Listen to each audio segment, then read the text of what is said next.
వలసినదిగా ప్రభు పేరిట మరి ఘనముగా వారిని ఆహ్వానిస్తూ ఉన్నాను. చప్పలు కొడుతూ దైవజనులను ఆహ్వానిస్తాం. హల్లెలూయా. దేవుని నామానికి స్తోత్రము. మీ అందరికీ నా వందనాలు. వేదికను అలంకరించినటువంటి దైవజనులందరికీ కూడా నా ప్రత్యేకమైన వందనాలు తెలియజేస్తున్నాను. హల్లెలూయా, హల్లెలూయా. మరి యేసుక్రీస్తు ఈ భూలోకానికి రావటం ఎంతోమంది ప్రవక్తలు ప్రవచించారు. ప్రవక్తలు ప్రవచించినవన్నీ కూడా నిర్ధారకం అయ్యేటట్టు, ప్రతిదీ కూడా రుజువు అయ్యేటట్టుగా మనకి పాత నిబంధనలో తెలియజేసినటువంటి మాటలు మరి అవి రుజువుగా క్రొత్త నిబంధన కాలంలో నెరవేరినాయి. అంటే ఒక ప్రవచనము ప్రవచించినప్పుడు అది ఖచ్చితంగా పరిశుద్ధాత్మ ప్రేరేపణ వలన జరిగినదన్నమాట.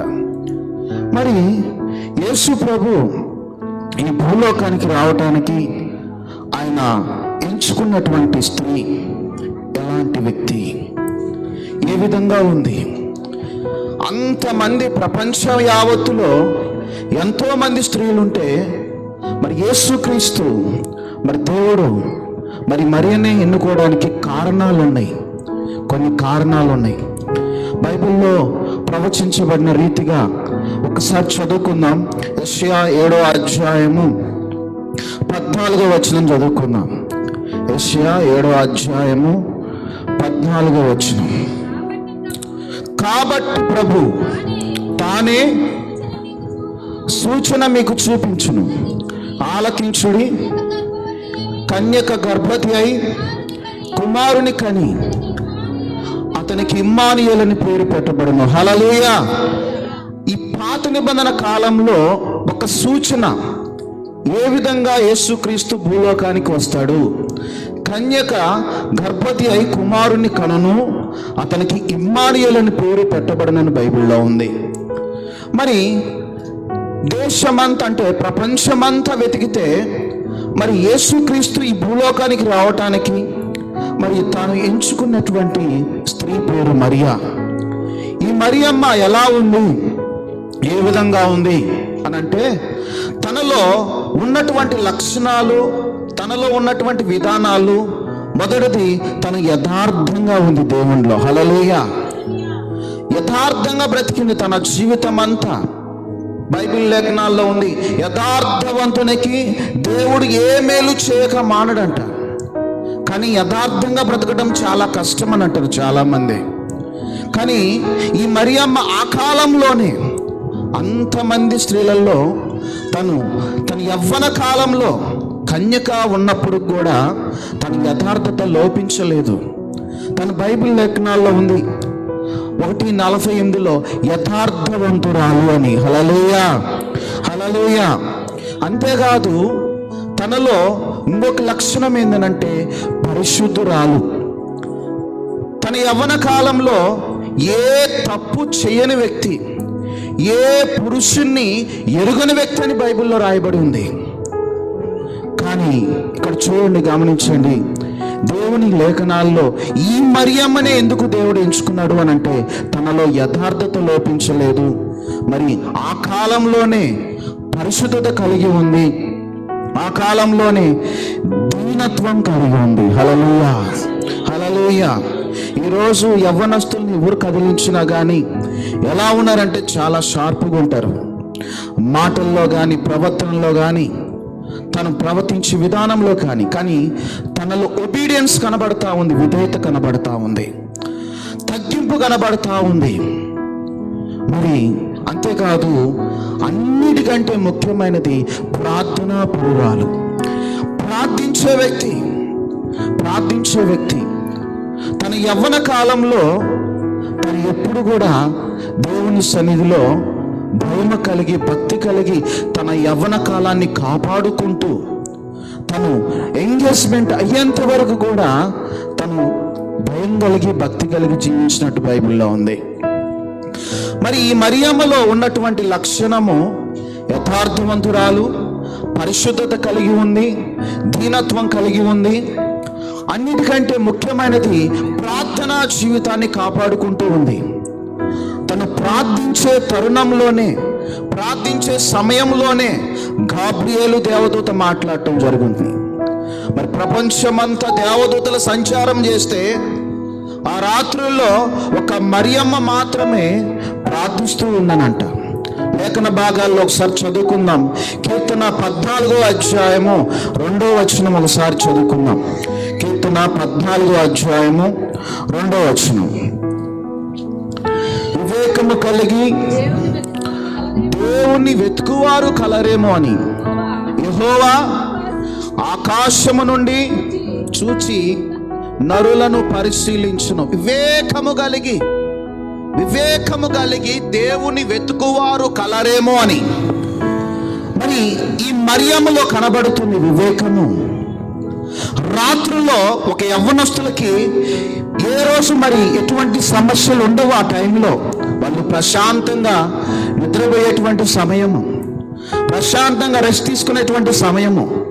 ఆ రాత్రుల్లో మరియమ్మ ఏం చేస్తుందనంటే ప్రార్థిస్తూ ఉంది. తన ప్రార్థనా జీవితంలో ఎడతెగక తన ప్రార్థనా జీవితాన్ని కాపాడుకునే వ్యక్తి, ఈ ప్రార్థనా జీవితంలో ఉన్న వ్యక్తి ఎన్ని లక్షణాలు కలిగి ఉంటాడు. యథార్థత లోపించకుండా బ్రతుకుతాడు, పరిశుద్ధత లోపించకుండా బ్రతుకుతాడు, దీనత్వాన్ని కలిగి ఉంటాడు.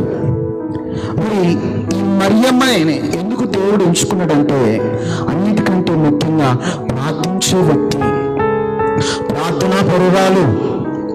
కాబట్టి రాత్రుల్లో ప్రార్థిస్తూ ఉన్నటువంటి తరుణంలో గాబ్రియేలు దేవదూత పలికేటువంటి మాట ఏమనంటే దేవుని చేత పంపబడిన వర్తమానం అని పలికిద్దాం. హల్లెలూయా, హల్లెలూయా, హల్లెలూయా.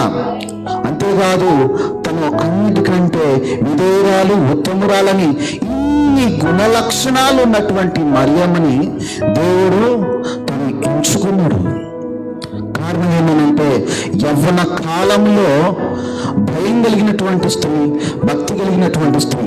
కాబట్టి రాత్రుల్లో దేవుడు పరిశీలిస్తూ ఉన్నాడు. ప్రపంచమంతా వెతుకుతూ ఉన్నప్పుడు దేవదూతలు ప్రార్థించేవారు ఎవరో కనబడ్డారంటే ఒక మరియమ్మ మాత్రమే కనబడింది. అక్కడ 6వ నెలలో అనుంది బైబిల్లో.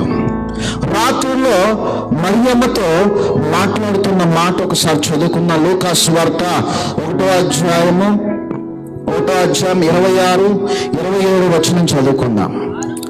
6వ నెలలో గాబ్రియేలు అనే దేవదూత గలిలయలోని నజరేతు ఊరిలో దావీదు వంశస్థుడైన యోసేపును ఒక పురుషునికి ప్రదానము చేయబడిన కన్యక యొద్దకు దేవుని చేత పంపబడెను. హల్లెలూయా, హల్లెలూయా. మరియమ్మ చేసేటువంటి ప్రార్థన, మరియమ్మకున్న గుణలక్షణాలు దేవుడు మెచ్చి నచ్చి దేవుని చేత, దేవుని ద్వారా గాబ్రియేలు దేవదూతతో పంపబడడం జరిగింది. అయితే ఆ దూత లోపలికి వచ్చి ఆమెను చూచి దయాప్రాప్తురాలా. హల్లెలూయా, హల్లెలూయా. అంటే అర్థం ఏంటంటే దేవుని చేత దయనొందిన దానా, దేవుని చేత కనికరింపబడిన దానా, ఇదిగో నీకు ప్రభు తోడై ఉన్నాడు. హల్లెలూయా, హల్లెలూయా. యెషయా 7వ అధ్యాయం 14వ వచనం ప్రకారం సూచన మొదలైంది. ఆ సూచనకి ఇమ్మానుయేల్ అనే పేరు, అర్థము దేవుడు తోడై ఉన్నాడని అర్థం. ఇక్కడ ఏమంటున్నది గాబ్రియేలు దేవదూత, ప్రభు నీకు తోడై ఉన్నాడు. ఈరోజు మనం తెలుసుకోవాల్సిన విషయం ఏంటంటే మరియమ్మ ప్రార్థనా జీవితాన్ని కాపాడుకుంది. అంతేకాదు మరియమ్మ తన్ను తాను తగ్గించుకున్నది, దేవుని చిత్తానికి లోబడింది. దేవుడు పెట్టబడినటువంటి ఆ భారమును, ఆ ప్రయాసను అనుభవించడానికి సిద్ధపడింది. కాబట్టి ఏ రోజు కూడా తను తాను ఎక్కడ కూడా అధికారంగా ప్రవర్తించినట్టుగా లేదు. కానాను విందులో ద్రాక్షరసం అయిపోయినప్పుడు అక్కడ పనివారితో ఆయన చెప్పినట్టు చేయడం అన్నది కానీ తల్లి అధికారంగా ప్రవర్తించినట్టుగా లేదు అక్కడ. హల్లెలూయా, హల్లెలూయా. అక్కడ ఒక గొప్ప ఆశ్చర్యం, ఆయన చెప్పినట్టే చేయడం అన్నది కానీ ఒక తల్లిలాగా అధికారంగా ప్రవర్తించినట్టుగా లేదు. దీన్ని బట్టి చూస్తే మనకు అర్థమవుతుంది, మరి గాబ్రియేలు దేవదూత పలికినట్టుగా దయా ప్రాప్తురాలా, దేవుడు నీకు తోడై ఉన్నాడు. దేవుని కృప తన మీద ఉంది, దేవుని దయ తన మీద ఉంది కాబట్టి దేవుడు నచ్చాడు, మెచ్చాడు. యేసుక్రీస్తు ఈ లోకానికి పంపించబడ్డానికి దేవుడు ఇష్టపడ్డాడు. కాబట్టి లేఖనాల్లో వింటున్నటువంటి మనం నేర్చుకోవాల్సిన విషయం ఏందనంటే, యవ్వన కాలంలో తన జీవితాన్ని కాపాడుకుంది, యవ్వన కాలంలో యథార్థంగా బ్రతికింది, యవ్వన కాలంలో పరిశుద్ధత కలిగి బ్రతికింది. అంతేకాదు అన్నిటికంటే ముఖ్యమైనది విధేయత కలిగి బ్రతికింది. ఇక్కడ యవ్వనస్తులు ఎంతో మంది ఉన్నారు. ఇప్పుడున్న పరిస్థితిని చూస్తే యవ్వన కాలంలో ఎంతో మంది తన జీవితాలు పాడు చేసుకుంటూ ఉన్నారు. యవ్వన కాలంలో ఉన్న అలవాట్లు, మరి లేని అలవాట్లు అన్నీ కూడా కలబోసుకొని చెప్పేసి యవ్వనులు చెడిపోతూ ఉన్నారు. కానీ మరియమ్మను మనం ఒకసారి చూసినట్లయితే, మరి తన జీవితంలో పరిశుద్ధతను కాపాడుకుంది, తన జీవితంలో ప్రార్థనా జీవితాన్ని విడిచిపెట్టకుండా ప్రార్థనా జీవితాన్ని కాపాడుకుంది. హల్లెలూయా, హల్లెలూయా. కానీ అన్నిటికంటే ఆమె అన్ని విధాలుగా తగ్గించుకుంది కాబట్టి దేవుడు ఆమె మెచ్చాడు. మరి ఇంకొకసారి దేవుడు ఆ శుభవార్త, గాబ్రియేలు దేవదూత చెప్పబడినటువంటి శుభవార్తను విని మరియమ్మ ఎలా స్వీకరించిందో ఒకసారి చూడండి.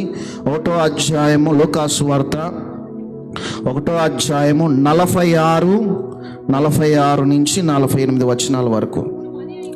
అప్పుడు మరియా ఇట్లా, నేను నా ప్రాణము ప్రభువును ఘనపరచుచున్నది, ఆయన తన దాసురాలి దీన స్థితిని కటాక్షించెను, నా ఆత్మ నా రక్షకుడైన దేవుని యందు ఆనందించెను. హల్లెలూయా, హల్లెలూయా.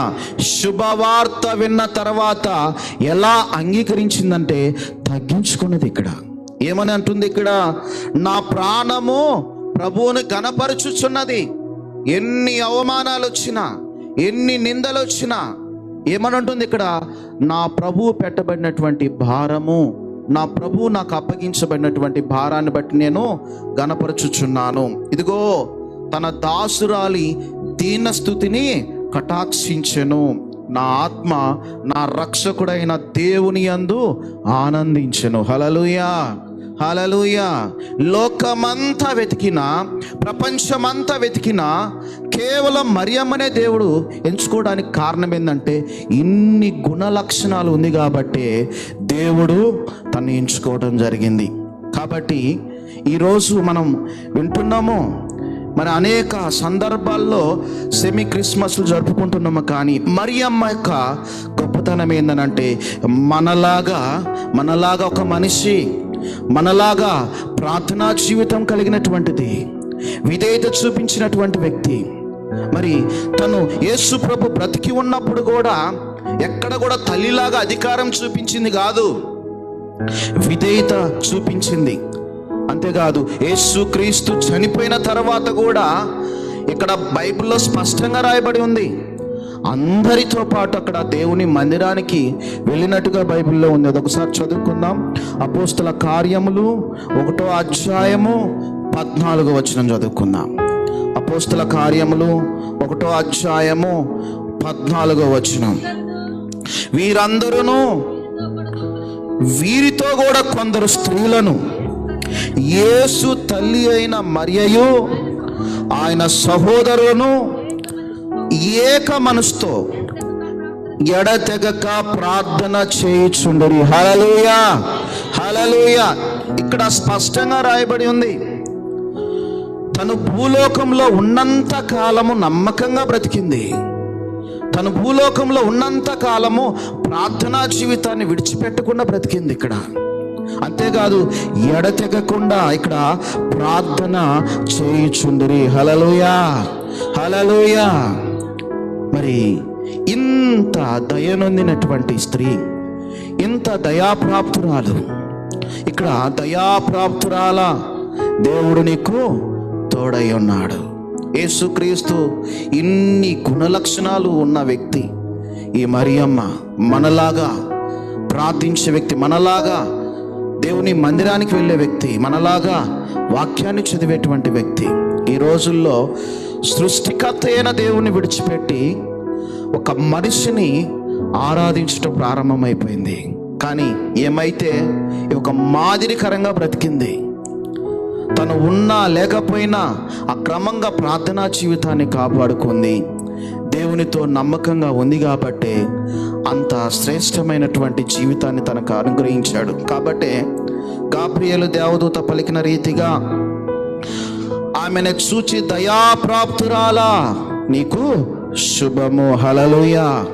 దేవుని చేత దయనొందినది, దేవుని చేత కనికరించబడినది, దేవుని చేత మెచ్చదగినది.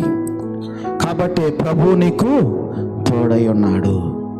కాబట్టి ఈ సందేశం వింటున్నటువంటి ప్రతి ఒక్కరు కూడా గమనించవలసింది ఏంటంటే, మరియమ్మలో యథార్థత లోపించకుండా బ్రతికింది.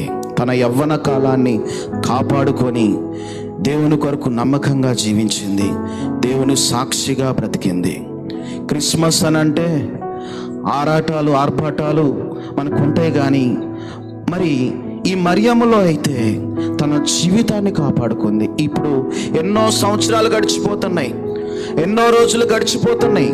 మనలో ముందు మనకు వెతకాల్సింది ఏంటంటే మన పరిశుద్ధత ఎలా ఉంది, మన ప్రార్థనా జీవితం ఎలా ఉంది, మనలో ఉన్నటువంటి యథార్థత ఎలా ఉంది.